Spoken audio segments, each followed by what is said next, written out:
అందరికీ నమస్తే అండి. బ్రహ్మర్షి పితామహ పత్రిజీ గారికి, వంశీ మాస్టర్ గారికి, ప్రవీణ మేడం గారికి ఆత్మ ప్రణామాలు. స్వేచ్ఛేచ్ఛ బుక్ రచయిత అయిన టార్కం సెల్డారియన్ గారికి ఆత్మ ప్రణామాలు. వినడానికి వచ్చిన మీ అందరికీ కూడా కృతజ్ఞతలు అండి. స్వేచ్ఛేచ్ఛ బుక్లో ఈరోజు దురాభిమానాలు అనే చాప్టర్ చదువుకుంటున్నాము. అంతకుముందు చాప్టర్ ఏంటి? భ్రమలు కదా. భ్రమలు. ఇప్పుడు దురాభిమానాలు. దురాభిమానాలు ఏం చేస్తాయి?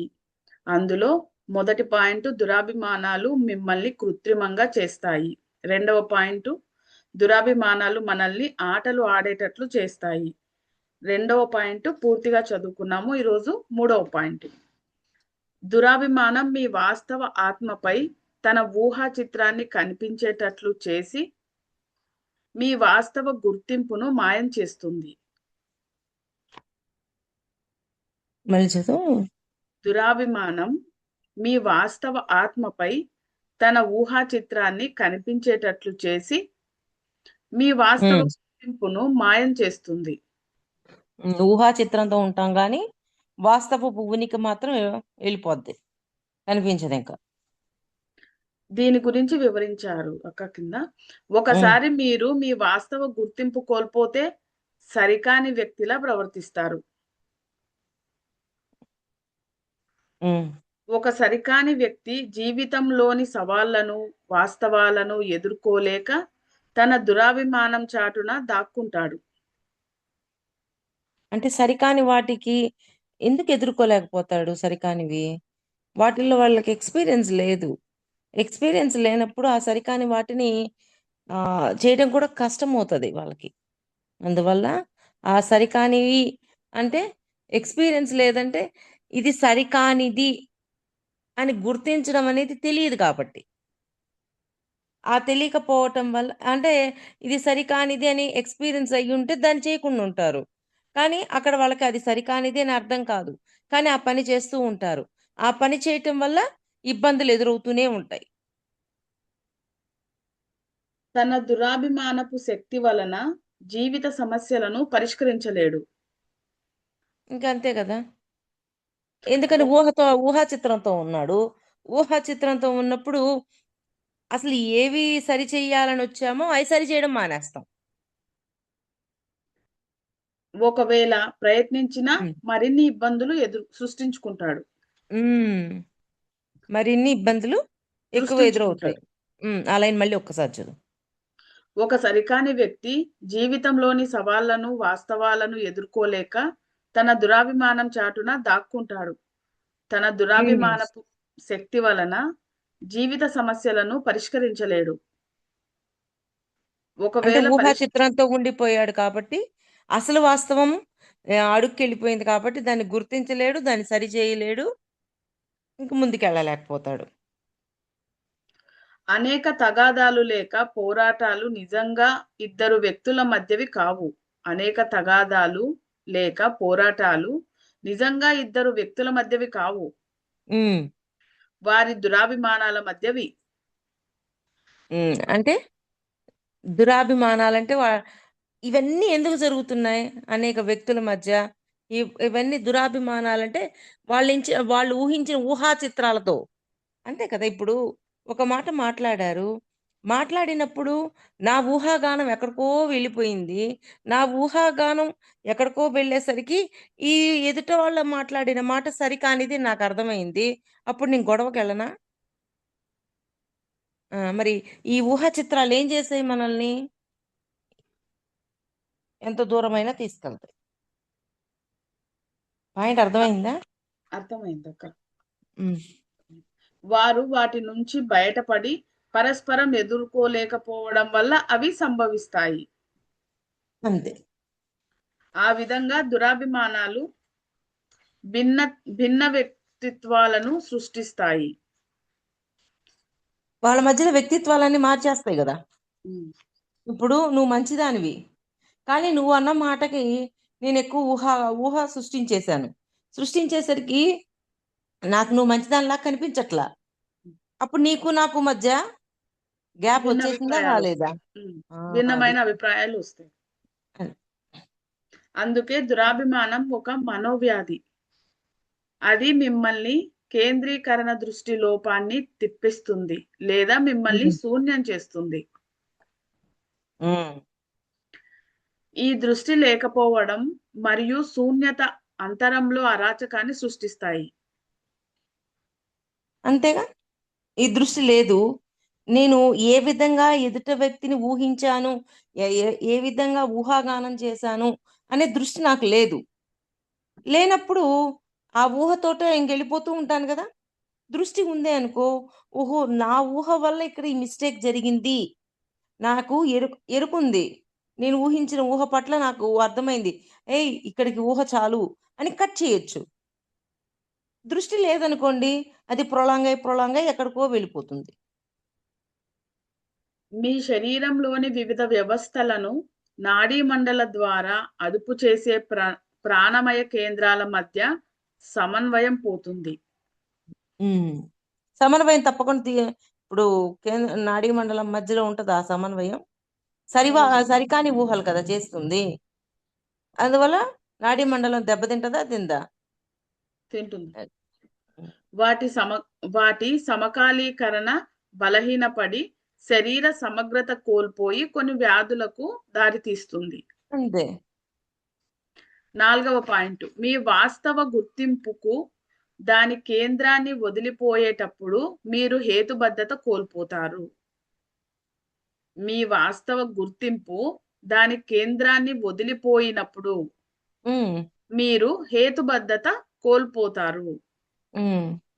దురాభిమానాలకు వాటి స్వీయ తర్కం ఉంటుంది. వాటికి అవి తర్కం ఉంటది కదా.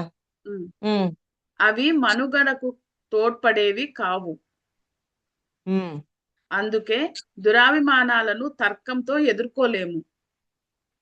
ఒకవేళ మీరు దురాభిమానులతో తర్కం ఉపయోగించి మాట్లాడితే మీరు ఎదుటివారి దురాభిమానాల శక్తిని పెంచుతారు. అందుకని తర్కం చెయ్యొద్దు అంటారు కదా. అంటే ఇప్పుడు వితండవాదం అంటారా? ఆ ఇప్పుడు మాంసాహారం తినే వాళ్ళు ఉన్నారు, వాళ్ళకి ఒక్కసారి చెప్పాము, వాళ్ళు వింటే విన్నట్టు లేకపోతే వదిలేయాలి. లేకపోతే వాళ్ళు ఎన్ని క్వశ్చన్లు అడుగుతారు. అవును. ఏ జంతువుల్ని ఎందుకు పుట్టించాడు భగవంతుడు? మరి ఆ జంతువులు భూమి మీద అలాగే ఉంటే ఏమవుతాయి? ఇట్లా ఏ క్వశ్చన్స్ వేస్తూనే ఉంటారు. ఆ తర్కం పెరిగిపోతూ ఉంటుంది. అది. మన ప్రచార సాధన వ్యవస్థ అంటే టీవీ యాడ్స్ మొదలైనవి చాలా వరకు ఈ వాస్తవం మీదే ఆధారపడి ఉంది.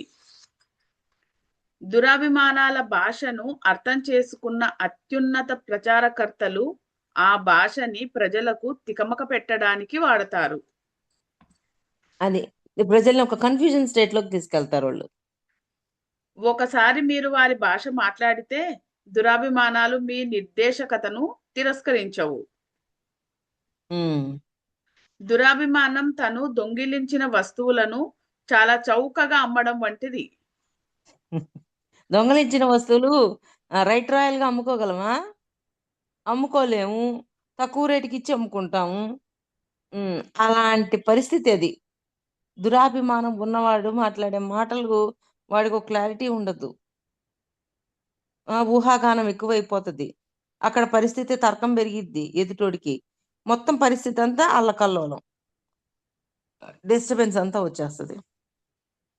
దురాభిమాన ఒకసారి మీరు వారి భాష మాట్లాడితే దురాభిమానాలు మీ నిర్దేశకతను తిరస్కరించవు. దురాభిమానం తను దొంగిలించిన వస్తువులను చాలా చౌకగా అమ్మటం వంటిది. ఎదుటి వారి దురాభిమానాలను తాకగలిగితే వారు లొంగిపోతారు. ఎదుటి వారి దురాభిమానాలను తాకగలిగితే వారు లొంగిపోతారు. నాకు అర్థం దు- కాదు అక్కడ. దురాభిమానం ఒక వ్యక్తిని తేలికగా దుర్బలుడిని చేసి మోసగాళ్ళ చేతిలో పడేస్తుంది. అంతే. ఉమ్, మన దురాభిమానాలు ఆకలితో ఉన్న కుక్కలలాగా ఇంకా ఇంకా అడుగుతూ ఉంటాయి. ముఖస్తుతే వాటి ముఖ్య ఆహారం. ముఖస్తుతే వాటి వాటి యొక్క ముఖ్య ముఖ్య ఆధారం. ఆహారం. ఎగ్జాంపుల్ ఏమి ఇవ్వలేదా? ఏమి ఇవ్వలేదు. ఉమ్, 5వది, దురాభిమానం మీ వాస్తవ ఆత్మను వ్యక్తపరచకుండా మరియు మీ జీవితాన్ని నడపకుండా చేస్తుంది. ఇంకా నేను గొప్పవాణ్ణి, నేను మంచివాణ్ణి, నాకంతా తెలుసు అని అతిశయాల్లోకి వెళ్ళిన వాడు దురాభిమానంతోనే కదా ఉండేది. ఉమ్, ఇంకా వాడికి ఇంకా ఆ వాస్తవపు పొర కనిపించట్లేదు. వాస్తవంలో చాలా మార్చుకోవాల్సినవి ఉన్నాయి. ఆ మార్చుకోవడం మానేశాడు. ఈ దురాభిమానంతోనే ఉండిపోయాడు. నేర్చుకోవాల్సింది నేర్చుకోడు, మార్చాల్సింది మార్చడు. ఇంకన్నీ ఆగిపోయినాయి, స్ట్రక్ అయిపోయినాయి అన్ని. మీ జీవితాన్ని మీరు నడపలేకపోవటాన్ని మించిన ఓటమి లేనే లేదు. ఉమ్, మన జీవితంలో గొప్ప లక్ష్యం మన వాస్తవ ఆత్మను తెలుసుకొని దానిలాగా జీవించడం. అంటారు దురా కదా కృష్ణుడు. ఆ పరధర్మం కంటే మీ స్వధర్మమే మిన్నా అంటాడు. అంటే వాస్తవం ఏదుందో, మన వాస్తవం ఏదైతే ఉందో దానిలో ఉన్నప్పుడు అసలు ఆ వాస్తవాన్ని ఎందుకు సృష్టించుకున్నాం? మనలో మార్పులు తెచ్చుకోవడానికే కదా. మరి ఆ వాస్తవాన్ని అది వాస్తవంలో ఉండకపోతే ఎలా మార్చుకోగలుగుతాం? అందుకని ఆ వాస్తవంలో ఉండి దాన్ని మార్చుకోవడం అనేది చెయ్యాలి అంటున్నారు. ఎగ్జాంపుల్, దురా ఇప్పుడు దొంగతనం చేసేవాడు ఉన్నాడు. ఓకే. ఉమ్, నేను దొంగని కాదు అని ఒక గొప్పతనంగా సృష్టించుకున్నాడు. ఓకే. నేను దొంగని కాదు అన్న ఒక గొప్ప బ్రాండ్ని పెట్టుకున్నాడు. పెట్టుకున్నాక ఏమవుతుంది? అతని లోపల మార్చాల్సింది మార్చకుండా నేను గొప్పవాడిని, నేను మంచివాడిని అని అనుకున్నాడు. అనుకోగానే వాస్తవం మారిపోతుందా? ఆ వాస్తవం మారడానికి తగ్గట్టుగా అతను గైడెన్స్ ఇచ్చుకుంటూ ఆ దొంగతనం చెయ్యకుండా ఉన్నప్పుడు మార్పొస్తది. ఊరికే మాట చెప్పుకోగానే మార్పొచ్చేస్తదా? అందుకని వాస్తవం ఏదైతే ఉందో దాన్ని మార్చడానికే మనం ప్రయత్నం చేయాల. అప్పుడు మన లోపల మార్పు అనేది జరుగుతుంది. హ్మ్. దురభిమానాలు మన ఉన్నత లక్ష్యాన్ని చేరుకోవటాన్ని నిరోధిస్తాయి. కన్ఫామ్‌గా. అవి మన సరికాని నేనులు, ముసుగులు వేసుకోవటంలో నిమగ్నం చేస్తాయి. అంతే గదా! సరికాని నేనులోనే ఉండిపోతాం గదా! మనం అంతకుముందు చెప్పుకున్నాం గదా! నేను మంచిదాన్ని అనుకున్నప్పుడు నాలో మార్చుకోవాల్సినయన్ని నేను మార్చుకోవట్ల. అవును. అయన్నీ ఉండిపోయినియి. కానీ అవి మారుస్తే ఇంకా పరిణామంలోకెళ్తాం. మన వాస్తవ ఆత్మ మన వద్ద లేదు కనుక మనలో గొప్ప శూన్యం ఉంది. హ్మ్. 6వ పాయింట్, మీ దురాభిమానాలే మీ ప్రమాణాలుగా మారతాయి హ్మ్. కనుక దురాభిమానాలే మీ ప్రమాణాలుగా మారతాయి హ్మ్. కనుక అవి మీ నిజమైన అభివృద్ధిని నిరోధిస్తాయి. తప్పకుండా. దురాభిమానానికి స్వీయ తర్కం ఉంటుంది. అది మీ లోపల ఒక చెరసాలను నిర్మించి దానిలో మిమ్మల్ని ఆనందంగా ఉండే బందీని చేస్తుంది. అది. అంతే కదా! నేను మంచిదాన్ని అని నేను యేసుకున్నాక అది ఒక చెరసాలే గదా! ఎందుకని మార్చాల్సింది మార్చట్లేదు గదా! ఏదో ఒక టైంలో అది బయటికి కనిపిస్తుంటది వాస్తవం. కానీ నేను మళ్ళీ నేను మంచిదాన్ని అని అనేసుకొని ఒక చెరసాల బౌండరీ గీసేసుకున్నాను. ఒక బౌండరీ బౌండరీ. గీసేసాను దాంట్లో. దాంట్లో ఇంక ఇరుక్కుపోయాను ఇంక నేను. నన్ను నేను మార్చుకోవడానికి అవకాశం లేకుండా పోయింది నాకు. దురాభిమానపు పునాదుల మీద నిర్మింపబడే ఆలయాలు ముందో వెనకో వారు పాదుకొలపాలనుకున్న విలువల వినాశనాన్ని చూస్తారు. దురాభిమాన దురాభిమానపు పునాదుల మీద హ్మ్. నిర్మించబడే ఆలయాలు ముందో వెనకో వారు పాదుకోలపాలనుకున్న విలువల వినాశనాన్ని చూస్తారు. దానికి హ్మ్. కారణం పునాది స్థిరంగా లేకపోవడమే. అంతే. హ్మ్. వివేకం పొంది కాంతి, ప్రేమ, సౌందర్యాల శిష్యులుగా ఉండాలనుకునే వాళ్ళు ముందుగా వారి దురాభిమానాలన్నింటినీ పోగొట్టుకోవాలి. అనేక నీనుల్ని మామూలు నీను కంటే కూడా ముసిగేసుకున్న నీనుని పక్కన పెట్టేస్తే అప్పుడు మనకి ఆ ప్రేమ, కరుణ ఇవన్నీ వచ్చి తీరతాయి. ఉమ్. లేనట్లయితే వారి కృషి అంతా అంతిమంగా వినాశనానికే దారితీస్తుంది. ఎవరైతే తప్పును ఒప్పుకోలేరో వాళ్ళు ఆ కర్మ సిద్ధాంతాన్ని చూడలేరు అంటే చూడాలనే కోరిక రాదు వాళ్ళకి. అవును. ఇప్పుడు అవును. ఇప్పుడు కర్మ సిద్ధాంతం ప్రకారం కర్మ లెక్కలు చూడలేదు. చూడకపోయేసరికి మార్చుకోవడం లేదుగా. ఆత్మలు అలాగే ఉండిపోయినాయా లేదా అవి? వాటి అవును. మార్చుకోవాల్సిన డ్యూటీ ఎవరిది? మనదే కదా. అదే. ఆధ్యాత్మిక పదంలో ఉన్న వారికి దురాభిమానం ఒక వల్ల మాట. ఇప్పుడు వాస్తవం ఒకటి ఉంది. ఓకే. దురాభిమానం ఏం చేస్తుంది? ఆ వాస్తవాన్ని లోపలికి పోయేటట్టు చేస్తది. నిన్న ఒకరొచ్చారు. వచ్చారు. నా లైఫ్ ఏంటి ఇలా అయిపోతుంది. నా లైఫ్ నాకు ఇలా ఇన్ని జరుగుతున్నాయి. ఇలా అయిపోయింది నా జీవితం అని బాధపడుతున్నారు.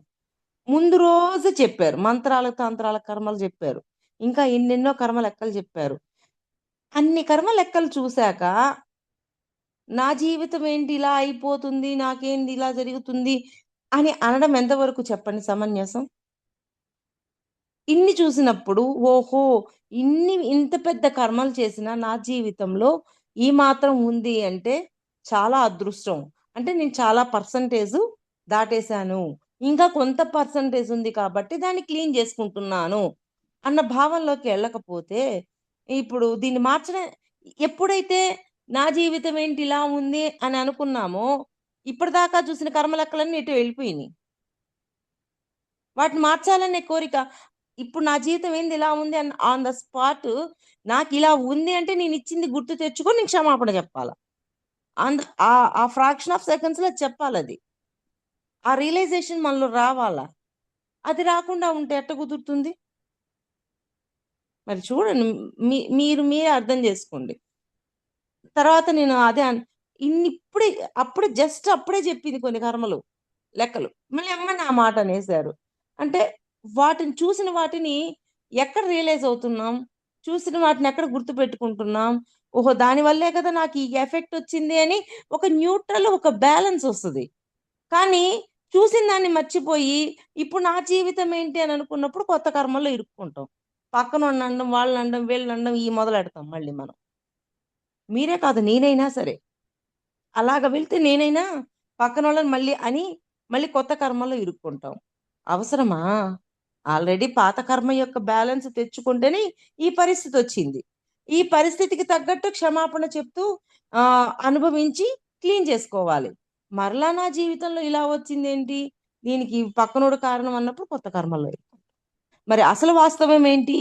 గతంలో జేసింది. కానీ ఇప్పుడు కొత్తగా ఏర్పరచుకుందేంటి? నేను మంచిదాన్నే కదా! మరి నాకేంటి ఈ పరిస్థితులు అనేది ఇప్పటిది ప్రస్తుత వాస్తవం. ఇప్పుడు ఏర్పరచుకున్న దురాభిమానం. వాస్తవం కాదది. దురాభిమానం. అయిపోయా. ఎందుకు చూసుకొని ఏం లాభం మనం? మీ మనం ఏది బాధపడుతున్నామో ఎమ్మన్నే కర్మ లెక్క అడగగానే చూపించారంటే దానికి రిలేటెడ్ అని మనం గుర్తుపెట్టుకోవాల. మళ్ళీ దురాభిమానంలోకెళ్ళిపోయాం. వాస్తవాన్ని ఎక్కడ మార్చాం? వాస్తవానికి ఎక్కడ రియలైజ్ అయ్యాం? ప్రస్తుతం అనుభవిస్తున్న దానికి ఇంకా మళ్ళీ కొత్త దాంట్లో ఎదుటోడు కారణం, వాడు కారణం, వీడు కారణం అని చెప్పి మళ్ళీ ఆ దురాభిమానంతో కొత్త కర్మల్లో ఇరుక్కుంటున్నాం. మరి ఎంత లోతైన భావం ఉందో ఒకసారి ఆలోచించండి మీరు కూడా. దురాభిమానం ఏం చేస్తుంది? మన వాస్తవాన్ని మార్చనీయకుండా మనల్ని అగాధంలోకి నెట్టేస్తది. ఎంత డేంజరో ఆలోచించండి దురాభిమానం. అది. హ్మ్. ఆధ్యాత్మిక పదంలో ఉన్న వారికి దురాభిమానం వల్ల తీవ్ర నష్టం జరుగుతుంది. మరి దురా తీవ్ర నష్టమే గదా! ఇప్పుడు నేను జెప్పిందంతా. అవును. మార్పెక్కడ తెచ్చుకుంటున్నాం? మార్చుకోవడానికి ప్రయత్నం జేస్తున్నామా? మీరైనా, నేనైనా, ఎవరమైనా సరే. దాన్ని మర్చిపోయామంటే అయిపోయిందింక. హ్మ్. దురాభిమానం వారి ఆరా నుంచి ఉన్నత శరీరాల నిర్మాణానికి ఉపయోగపడే మూలకాలను పీల్చేస్తుంది. ఉన్నత శరీరాలకు పోయేదాన్ని మా పీల్చేసిందిగా ఇంకా. ఎక్కడ మార్చుకోలేం. మార్చుకోలేదు కొత్త దాంట్లో ఇరుక్కుంటున్నాం. ఉన్నత శరీరాలు నిర్మించబడకపోతే ఉన్నత తలాలలో పని చెయ్యలేరు. అదే. ఇంకా దురాభిమానాలను ఇంకా నిమ్న శరీరం, నిమ్న భౌతిక శరీరం, నిమ్న ప్రాణమయ శరీరం, నిమ్న మానసిక శరీరం, నిమ్న సూక్ష్మ శరీరాల్లోనే ఉంటామా? ఉన్నత మానవ శరీరం వాళ్ళతో కనెక్ట్ అవ్వమా? అయి ఇంకా ఉన్నతంగా ఎదగక్కర్లేదా? ఇంకా ఎన్‌లైట్‌మెంట్ తెచ్చుకోవద్దా? దివ్యత్వంలోకెళ్ళొద్దా? హ్మ్. దురాభిమానాలను నాశనం చేసే విధానం. కొన్ని ఉమ్. పాయింట్స్ ఇచ్చారక్క. ఒకటి, ఎలా నాశనం చేయాలో చెప్తున్నారు, బాగా గుర్తుపెట్టుకోండి. ఉమ్. మొట్టమొదటిగా ఈ క్రింది వాటిని కనుక్కోవాలి. ఏ, నిజంగా మీరు ఏం చేయగలరు, మీ సమర్థత ఏమిటి. ఉమ్. బి, నిజంగా మీకు ఏముంది, మీకు చెందినది ఏది అనుకుంటున్నారు. సి, ఉమ్. నిజంగా మీకు ఏం తెలుసు, మీకు ఇతరులకు మీకు తెలుసు అని రుజువు చేసేదేది, మీకు ఇతరులకు మీకు తెలుసు అని రుజువు చేసేదేది. డి, ఉమ్. నిజంగా మీ గురించి మీరేమనుకుంటున్నారు, శిష్య పదంలో మీరు ఎక్కడ ఉన్నారు. అది. ఇవి పాయింట్స్. ఉహు. ఇవి మీకు ఎంతో బాధ కలిగించే ప్రశ్నలు అయి ఉండవచ్చు, కానీ మీరు మీ స్వీయ ప్రకృతి నుంచి తెలుసుకోవాలనే ప్రయత్నాన్ని ఎప్పుడూ చేస్తూ ఉంటే మీ ఆనందం కాంతులు పెంపొంది, మీ కంటి చూపు మెరుగుపడి, మీ ఇంద్రియాలు స్పష్టంగా ఉండి, ఖచ్చితమైన ముద్రలను నమోదు చేస్తూ మొత్తంగా మీ ఆరోగ్యం మెరుగుపడుతుంది. మళ్ళీ చదవలేను. ఇవి మీకు ఎంతో బాధ కలిగించే ప్రశ్నలు అయి ఉండవచ్చు, ఉమ్. కానీ అంతే కదా, ఇలా మాట్లాడితే నిజం చెప్తున్నా, నేను ఇది మాట్లాడినప్పుడు కోపం వస్తుంది వాళ్ళకి. వస్తుంది. కానీ దాన్ని లోతు ఆలోచించినప్పుడు అర్థమవుతుంది నిజమే కదా అని. ఉమ్. కానీ మీరు మీ స్వీయ ప్రకృతి గురించి తెలుసుకోవాలనే ప్రయత్నాన్ని ఎప్పుడూ చేస్తూ ఉంటే, నాలో ఉన్న లోపం ఏంటి, నా ప్రకృతిలో నేను మార్చుకోవాల్సింది ఏంటి అని ఎప్పుడు చూస్తా ఉండాల, గమనిస్తూ ఉండాల. ప్రయత్నం చేస్తూ ఉంటే మీ ఆనందము కాంతులు పెంపొంది, మీ కంటి చూపు మెరుగుపడి, మీ ఇంద్రియాలు స్పష్టంగా ఉండి, ఖచ్చితమైన ముద్రలను నమోదు చేస్తూ మొత్తం మీ ఆరోగ్యం మెరుగుపడుతుంది. అది.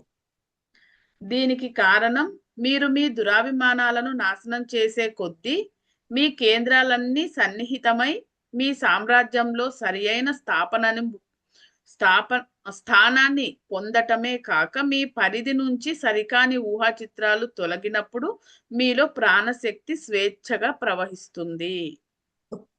మనం కర్మలు చూసాము, టెస్టులు పెట్టారు, మనలో ఉన్న లోపాలను మార్చుకుంటున్నాము, భౌతికంగా స్నేహంతో ఉంటున్నాము, హెల్ప్ చేస్తున్నాము.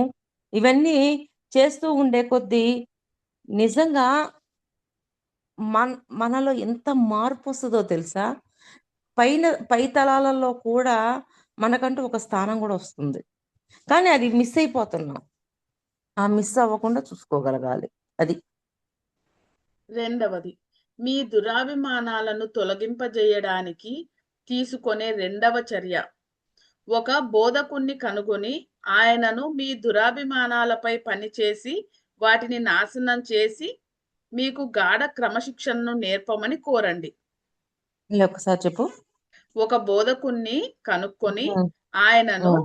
మీ దురాభిమానాలపై పనిచేసి వాటిని నాశనం చేసి మీకు గాఢ క్రమశిక్షణను నేర్పమని కోరండి. ఉమ్. కొంతమంది ఇప్పుడు అవన్నీ చేయాలంటే ఏం చేయాలా? గురువు కళలో కావాలి. కనెక్ట్ అవ్వాలి. భౌతికంలో మాట మీద ధ్యాస ఉండాలి, ప్రతి క్షణం ఎరుకుతూ ఉండాలి. ఇవన్నీ చేస్తూ ఉంటే ఆటోమేటిక్ గా మార్పు అనేది జరిగే తీరుతుంది.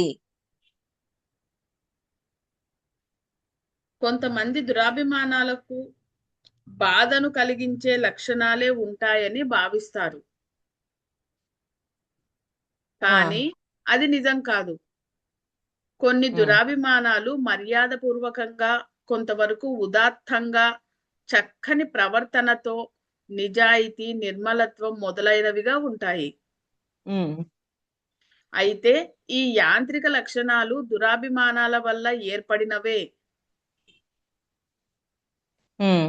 క్లిష్ట పరిస్థితులలోనూ తీవ్ర ఒత్తిడులలోనూ మాత్రమే మనిషి ఆ దురాభిమానాన్ని వదిలిపెట్టి తన వాస్తవ ప్రకృతిని దాని భ్రమలు వ్యామోహాలతో సహా చూడగలుగుతాడు.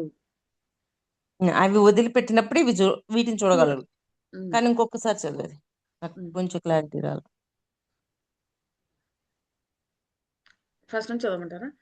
మీ దురాభిమానాలను తొలగింపజేయడానికి తెలుసుకోవాల్సిన రెండవ చర్య, ఒక బోధకుణ్ణి కనుక్కొని ఆయనను మీ దురాభిమానాలపై పనిచేసి వాటిని నాశనం చేసి మీకు గాఢ క్రమశిక్షణ నేర్పమని కోరటం.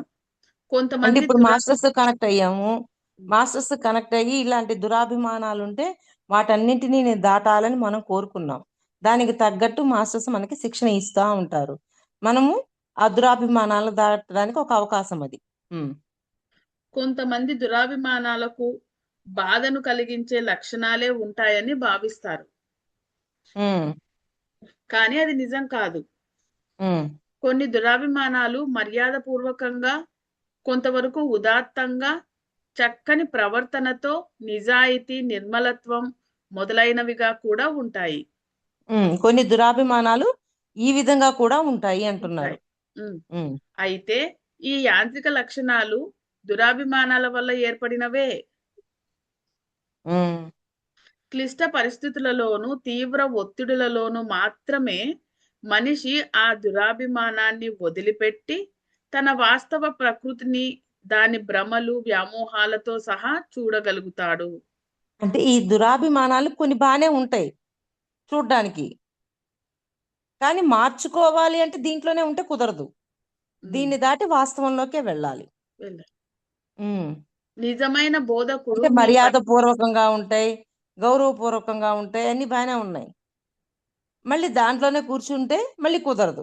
మళ్ళీ వాస్తవంలోకే వెళ్ళాల్సింది, వాస్తవాన్ని మార్చాల్సిందే. ఇక్కడ పాయింట్ నిజం క్లారిటీ వచ్చిందా?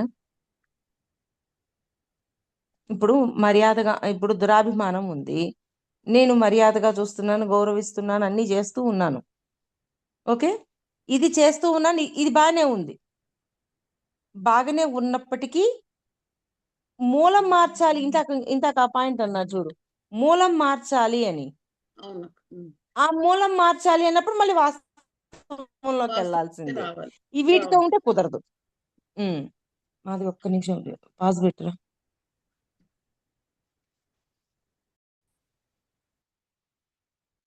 నిజమైన బోధకుడు మీ పట్ల అసమ్మతి తెలియజేయడు లేదా మీ దురాభిమానాన్ని విమర్శించడు, కానీ మీరు వాటిని చూడగలిగేటట్లు చేస్తాడు. అంటే ఆ బోధకుడు విమర్శిస్తున్నాడంటే అసలు బోధకుడే కాదు, మీ దురాభిమానాన్ని మీకు అర్థమయ్యేటట్టు చేసి దాని నుంచి బయటకు వచ్చేటట్లు చేస్తాడు. ఆయన మీలో ఒక దురాభిమానాన్ని చూపించి దాన్ని అధిగమించేటట్లు చేస్తాడు. ఒకటి చూపించి, ఎగ్జాంపుల్ ఇది చూడు ఎలా ఆలోచించావు, ఇది ఇలా ఉంది కదా అని ఎక్స్ప్లెయిన్ చేసి దాని నుంచి బయటకు వచ్చేటట్టు చేస్తాడు.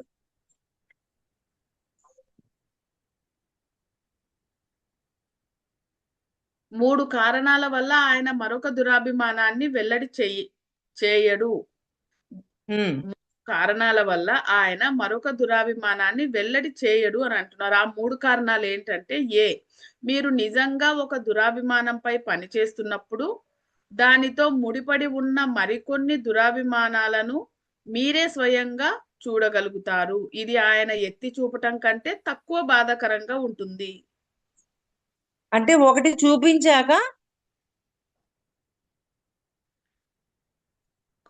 చూపించాక, మీరు నిజంగా ఒక దురాభిమానంపై పని చేస్తున్నప్పుడు దానితో ముడిపడి ఉన్న మరికొన్ని దురాభిమానాలు మీరే తెలుసుకుంటారు, కానీ అంటే గురువు వాటిని ఎత్తి చూపడు. అలా చూపిస్తే మీకు చాలా బాధేస్తుంది, బాధ వస్తుంది. బాధ ఎందుకని? అంటే ఆ లోపం తట్టుకునే శక్తి ఉండదు కదా, అందుకని. ఓకే, అంటే గురువు ఇది అని చెప్తాడు, అదేం చెప్పాక మార్చుకు. ఇప్పుడు వంశీ సార్ ఉన్నారు, మాకు కర్మ సిద్ధాంతం గురించి, డ్రీమ్స్ గురించి తెలియజేశాక దాన్ని పట్టుకొని ఇంకా సముద్రం ఈదుతూ ఉన్నాం మేము. అలాగా గురువు ఏం చేస్తారు, ఇది అని తెలియజేస్తారు, అంతేగాని మొత్తాన్ని చూపిస్తే తట్టుకునే శక్తి ఉండదు శిష్యుడికి. బి ఆయన ఒకేసారి మీ దురాభిమానాలన్నీ వెల్లడి చేసి తట్టి లేపితే మీరు వాటిని రక్షించుకోవడానికి ఒక రక్షణ వ్యవస్థను పెంపొందించుకోవడమో లేదా వాటి కింద కుప్పకూలిపోవడమో జరుగుతుంది. ఏదో ఒకటి జరుగుద్ది. మళ్ళా మ్యూట్ అయిపోయారు. అంటే దురాభిమానాలన్నింటినీ గురించి చెప్పినప్పుడు ఆయన చెప్పడు. ఒకవేళ చెప్పాల్సి వచ్చి చెప్పారే అనుకో, కొంతమంది ఏం జరుగుద్ది, ఓ నాకు అన్ని కరెక్షన్ చేశారు, అని చెప్పి ఒక రక్షణ వలయం ఏర్పాటు చేసుకొని కొత్త వాటిని తయారు చేసుకోకుండా కాపాడుకోగలుగుతారు. కొంతమంది ఏం చేస్తారు, అమ్మో ఇన్ని లోపాల అని తట్టుకోలేరు. ఆ తట్టుకోలేకపోవటం వల్ల ఇంకా ప్రాబ్లమ్స్ ఎదురవుతాయి. సి ఒక దురాభిమానాన్ని పూర్తిగా నాశనం చెయ్యకముందే మరొక దానిపై మళ్ళితే సగం నాశనం చేయబడినది మిగిలిన వాటికి పోషకంగా మారుతుంది. అంటే కొంత టైం వరకు దాని మీదే స్పెండ్ చేస్తూ వాటిని మార్చుకోవడంలోనే ఉండాలి. అలా మార్చుకోకుండా ఉన్నామనుకో పరిస్థితి మారిపోతుంది. అందుకే కొంచెం కర్మ లెక్కలు ఇవన్నీ చూస్తూ ఉండండి అని చెప్తుంటాం కదా. అది 3 దురాభిమానాలను నాశనం చేసే 3వ సోపానం. మీ ఓటములు కర్మ పాఠాలను పరిశీలించడం ద్వారా మీ దురాభిమానాల ఉనికి, వాటి ప్రకృతిని గురించి తెలుసుకోవడం. మళ్ళీ చదువు. మీ ఓటములు కర్మ పాఠాలను పరిశీలించడం ద్వారా మీ దురాభిమానాల ఉనికి, వాటి ప్రకృతిని గురించి తెలుసుకోవడం. మీ అభినందనలు లేదా పొగడ్తల మధ్య కూడా మీ ఓటములు, లోపాలను గుర్తించే ప్రయత్నం చేయడం. ఇప్పుడు పొగడతలు అభినందనలు అన్ని వచ్చినా కూడా దాంట్లో కూడా ఆ దురాభిమానాన్ని పెంచుకోకుండా మనల్ని మనం కాపాడుకోవాలి. ఓకే, పొగిడారు, ఇంకా ఇంకా ఏమైనా మార్చుకోవాలా, దీంట్లో అభినందించారు, ఇంకా ఏమైనా మార్చుకోవాల్సింది ఉన్నా అంత లోతుగా సెర్చింగ్కి వెళ్ళాలి. అది మీరు సరికాని విధంగా చేసిన పనులను కనుగొనే ప్రయత్నం చేసి ఎక్కడ సరిగా చేసి ఉండవచ్చో చూడండి. మీరు అంటే సరికాని లోపాలని చూసుకుంటూ ఉండాలా, ఎక్కువ లోపాలు, ఇంకా ఏం లోపం ఉంది, ఇంకా ఏం సరి చేసుకోవాలా. అంటే ఇప్పుడు అభినందించారు, అప్రిసియేషన్ ఇచ్చాక ఇంకా చూడడం మానేయకూడదు, అయినా కానీ చూస్తూ ఉండాలి. ఇతరులు చూడడం మానేస్తాం కదా, ఇంకా అంత అయిపోయిందని అలా ఉండొద్దు అంటున్నారు. అయినా కానీ ఎప్పుడు మీకు దాని మీద అవేర్నెస్ తో గమనించుకుంటూ ఉండాలి అని చెప్తున్నారు. ఇతరుల పొగడ్తలతో ఉబ్బిపోకుండా మీరు ఇంకా ఎంత మెరుగుపడాలో తెలుసుకోండి. అప్పుడు పొగడ్తలు మాత్రమే తీసుకొని ఆ క్షణము ఓకే కరెక్షన్ అయ్యింది, ఓకే అంతకు ముందు మీద ఇంప్రూవ్ అయ్యాను అన్నంత వరకే తీసుకోవాలి. నన్ను పొగిడేశారు కదా, ఇంక నేను మార్చుకోవాల్సింది ఏం లేదు, అన్నీ ఏం లేవు అని అనుకుంటే కుదరదు. అప్పుడు మాత్రమే మీరు మీ పరిధిని విస్తరించి మెరుగుపడడానికి కావలసిన ప్రేరణను పొందుతారు. ఆ ప్రేరణ మనకి తప్పకుండా వచ్చి తీరుతుంది. ఎంత 4 డేంజరో చూడండి దురాభిమానం. ఎంత జాగ్రత్తగా మనల్ని మనం కాపాడుకోవాలి అంటే ఈ దురాభిమానం ఉండకూడదు. ఎందుకంటే ఇప్పుడు ప్రస్తుత జన్మ చూసాము, అంతా బాగున్నాం కాబట్టి నేను బాగున్నాననే దాంట్లోనే ఉంటాం. ఆ దురాభిమానం అది చెప్తున్నారు కదా, దురాభిమానం మర్యాదగా ఇలా కూడా ఉండొచ్చు, 2 రకాలుగా ఉండొచ్చు. కానీ ఏ కోణంలో ఉందో ఎవరిది వాడు గమనించుకోవాలి, ఎవరిది వాళ్ళు సరి చేసుకోవాలి. 4 మీకున్న దానిని, మీకు తెలిసిన దానిని, మీరైన దానిని, మీరు చేయగలిగిన దానిని, మీకు చెందనిది అయినా మంచి కోసం ఉపయోగించడానికి పైనుంచి మీకు ఇవ్వబడిన దానిని అర్థం చేసుకొని గుర్తించండి. ఇన్ని కోణాలలో గుర్తించగలగాల. మీ నైపుణ్యాలు, మీ సంపదలు కనీసం మీ శరీరం కూడా మీకు చెందినది కాదు. మీరు వాటికి సంరక్షకులు మాత్రమే. దైవ ప్రణాళిక కోసం ఉపయోగించడానికి మాత్రమే మీకు ఆరోగ్యం, వివేకం, సంపదలు ఇవ్వబడ్డాయి. అంటే ఇవన్నీ ఎందుకు ఇవ్వబడ్డాయి? దైవ ప్రణాళికని పూర్తి చేయడం కోసమే ఇవ్వబడ్డాయి. ఏకాత్మ దైవ ప్రణాళిక అంటే సేవ. ఏకాత్మ, ఆ ఉన్నతాత్మ మీలో ఉన్నాడని, మీరు ఆయనలో ఉన్నారని అంతిమంగా తెలుసుకోండి. అంతా ఆయనకు చెందినదే అని గుర్తించండి. ఆ చైతన్య ఆయనకి చెందింది అని అనుకున్నప్పుడు అంతలో మనం ఒకటి కదా. అది ఆ చైతన్య స్థాయిలో దురాభిమానాలు ఏర్పడడం కష్టం. అంటే అవి ఆ చైతన్యం స్థాయిలోకి వెళ్ళినప్పుడు ఇంకా ఏర్పడవు దురాభిమానాలు. ఏర్పరచుకోవాలన్నా కుదరదు. ఆ ఏకత్వంలోకి వెళ్ళిపోయాం కాబట్టి మారిపోతుంది. ఈ సిచ్యువేషన్ లోకి రాలేము. అవి పాయింట్ వేర్పాటు అర్థమైందా? అర్థమైంది అక్క.